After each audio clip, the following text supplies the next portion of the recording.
Ouve, povo meu, e eu falarei.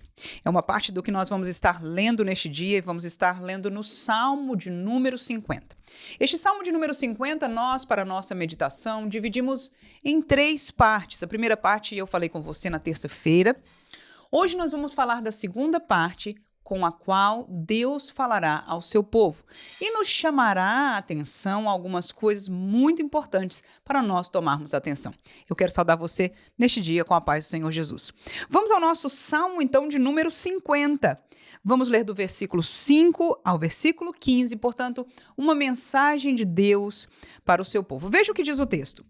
Congregai os meus santos, aqueles que fizeram comigo um concerto com sacrifícios. E os céus anunciarão a sua justiça, pois Deus mesmo é o juiz. Ouve, povo meu, e eu falarei. Ó Israel, e eu, Deus, o teu Deus, protestarei contra ti. Não te repreenderei pelos teus sacrifícios ou holocaustos, de contínuo perante mim. Da tua casa não tirarei bezerro, nem bodes dos teus currais. Porque meu é todo o animal da selva e as animalhas sobre milhares de montanhas. Conheço todas as aves dos montes e as minhas são todas as feras do campo. Se eu tivesse fome, não tu diria, pois meu é o mundo e a sua plenitude.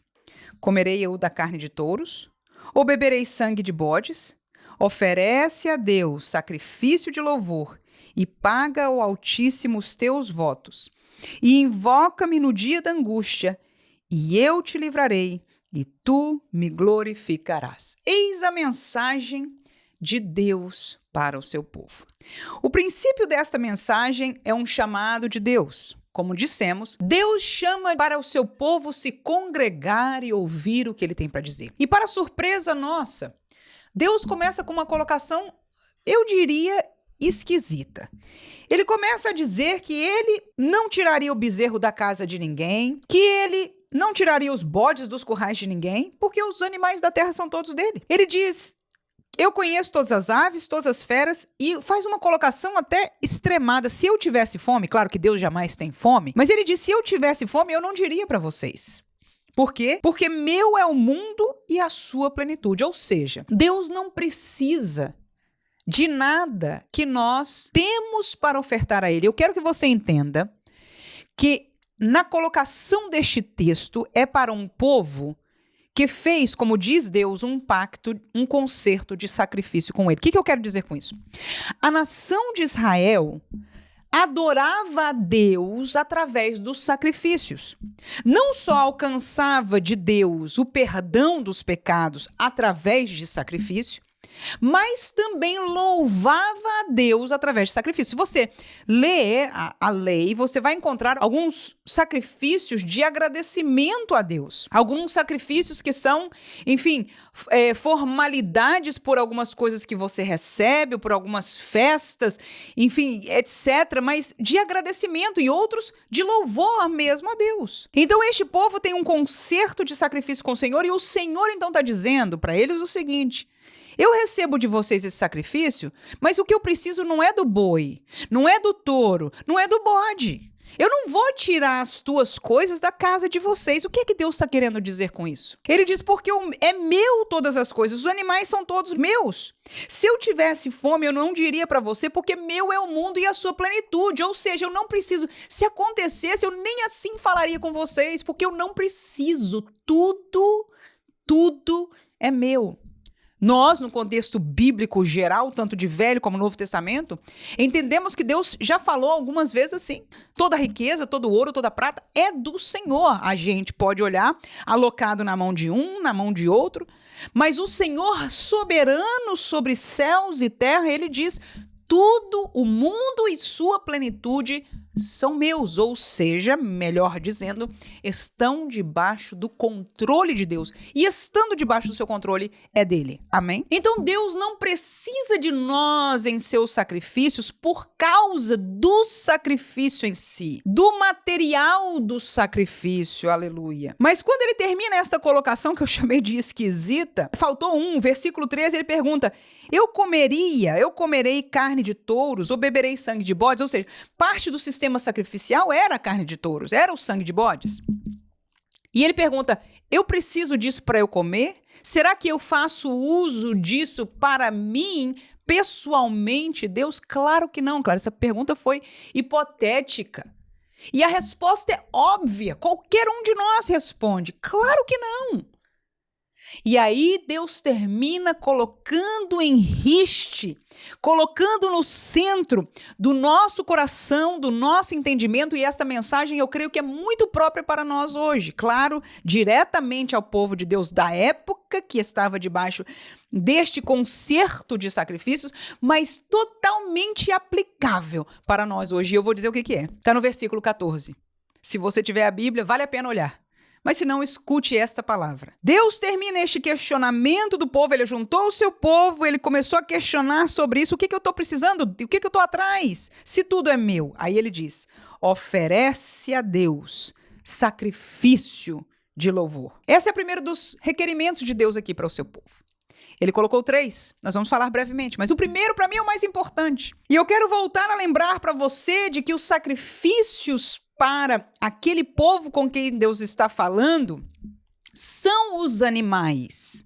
E Deus diz: eu não preciso dos animais, o que eu quero de vocês é sacrifício de louvor. O que é que isso quer dizer, irmãos?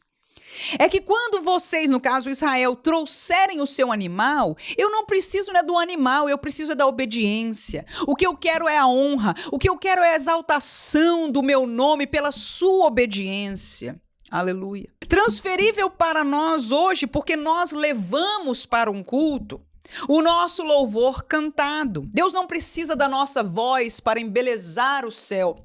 Deus não precisa do nosso talento musical para que ele se satisfaça. Nós, humanos, apreciamos estas coisas, mas Deus em nada. Então nós estamos tocando para Jesus. Jesus não precisa disso.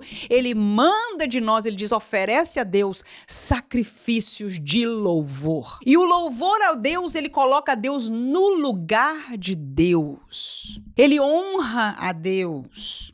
Ele obedece a Deus. O louvor, ele é feito através de palavras que exaltam a Deus. Portanto, músicas e canções que exaltam a Deus e não ao adorador são os sacrifícios que nós levamos. E não só isso, e as ofertas? Dízimos e ofertas. Para o povo da época, os seus sacrifícios eram parte do seu ofertário. E hoje para nós é isso. Deus não precisa de esmolas. Ele diz: eu não preciso do dinheiro. Deus não precisa do nosso dízimo neste sentido por causa do dinheiro. Claro que na sua sabedoria é assim que a igreja do Senhor se mantém, assim que o povo de Deus, o povo de Israel, a tribo que vivia dos dízimos, se mantinha para que o ministério fosse contínuo. Mas para Deus não, para Deus mesmo, ele não precisa nem de real, nem de dólar, nem de ien, nem de nenhum tipo de moeda, nem do ouro. O que ele quer de nós é um sacrifício de louvor. Agora, aquele que traz a sua oferta como um louvor a Deus, que traz o seu dízimo, louvando, obedecendo, colocando, fazendo um sacrifício diante de Deus, aleluias. Traz a sua oração, traz a sua canção, traz a sua oferta, traz a sua adoração, traz a sua atenção, o seu coração para ouvir e receber a graça de Deus. Num culto. É isso que Deus pede de nós. Traz, povo meu, oferece a Deus sacrifício de louvor. E ele segue com 2 mais.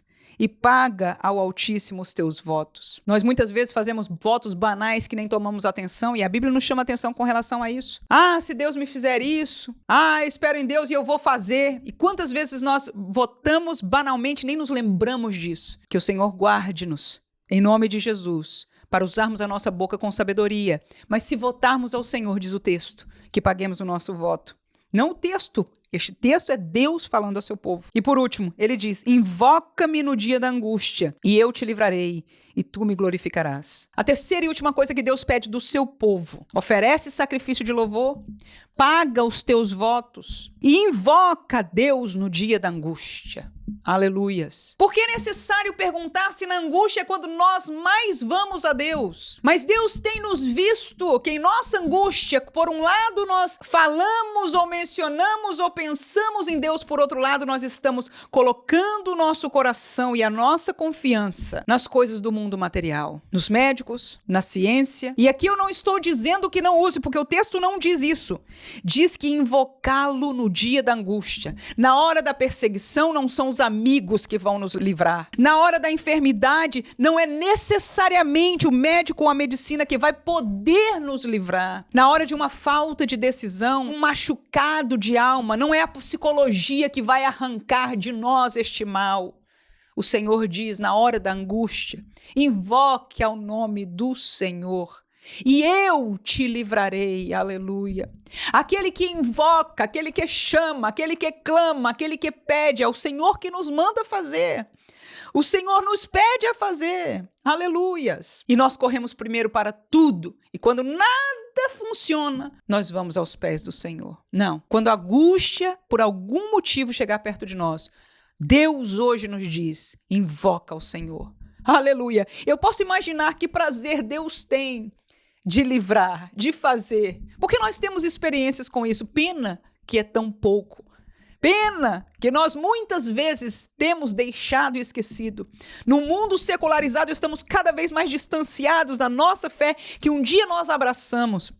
Mas precisamos ainda erguer a bandeira desta fé, para que a geração que está vindo depois de nós conheça ainda esta fé e possa tomar parte desta fé gloriosa. De um povo que, quando a angústia beirava, ouvia a voz de Deus, invoca-me e eu te livrarei. De um povo que tem testemunhos do livramento de Deus, e nós temos, aleluia, precisamos voltar a viver neste lugar que Deus nos quer, porque Ele vai nos livrar e Ele diz, e tu me glorificarás. Claro! Que lindo! Quando Deus nos dá livramento, que lindo quando nós reconhecemos, meu Deus, eu estava naquela situação e eu não sabia como, eu clamei ao Senhor, e um dia e dois se passaram e eu continuei clamando e esperando no Senhor, e de repente o Senhor abriu aquela porta.